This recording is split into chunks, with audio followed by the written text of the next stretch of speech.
வணக்கம் ஜேடிஸ் ஃபேமிலி. இன்றைக்கி சுவையான தேங்காய் பால் சாதம் எப்படி செய்யலான்னு பார்க்கலாம் வாங்க. அதுக்கு 2 பிரியாணி இலை எடுத்திருக்கேன், ஒரு அன்னாச்சி மொக்கு, ஒரு மராத்தி மொக்கு, பட்டை கொஞ்சம், 3 ஏலக்காய், ஒரு கிராம்பு. அவ்வளோதான். குக்கர் நல்லா சூடானதும் 2 ஸ்பூன் ஆயில் சேர்த்துக்கிறேன், 2 ஸ்பூன் நெய் சேர்த்துக்கலாம். எண்ணெய் நல்லா சூடானதும் நம்ம எடுத்து வச்ச பிரியாணி இலை, பட்டை இதெல்லாம் நம்ம சேர்த்துக்கலாம். 2 பெரிய வெங்காயம் நீல வாக்கில் கட் பண்ணி வச்சுருக்கேன், அதையும் சேர்த்திக்கலாம். வெங்காயம் நல்லா வணங்கினதும் 4 பச்சை மிளகாவை 2ஆக கீரல் போட்டு சேர்த்திருக்கேன், அதையும் சேர்த்திக்கலாம். 10 முந்திரி எடுத்து வச்சுருக்கேன், அதையும் சேர்த்திக்கலாம்.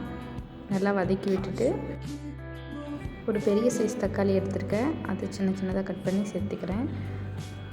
நல்லா வதக்கி விட்டுருங்க. தக்காளி நல்லா வணங்கினதும் இஞ்சி பூண்டு பேஸ்ட் சேர்த்திக்கலாம். 1 கப் புதினா இலை சேர்த்துக்கிறேன், மல்லித்தலை கொஞ்சம் சேர்த்திக்கிறேன். புதினாவும் மல்லித்தலையும் நல்லா வதங்கினதுக்கப்புறம் 2.5 கப் அரிசிக்கு 5 கப் தேங்காய் பால் எடுத்து வச்சுருக்கேன், அதையும் சேர்த்திக்கலாம்.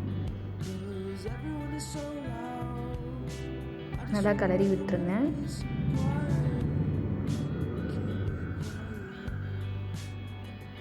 இப்போது அரிசி சேர்த்துக்கலாம். ஒரு கொதி வந்ததும்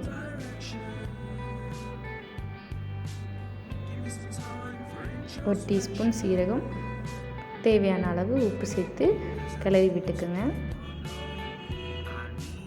அவ்வளோதான். இப்போ குக்கர் மூடி போட்டு வெயிட் வச்சு 2 விசில் விட்டு இறக்கி வச்சிங்கன்னா ஒரு சூப்பரான தேங்காய் பால் சாதம் ரெடி. நம்ம அடியிலேருந்து நல்லா கிளறி விட்டுக்கலாம்.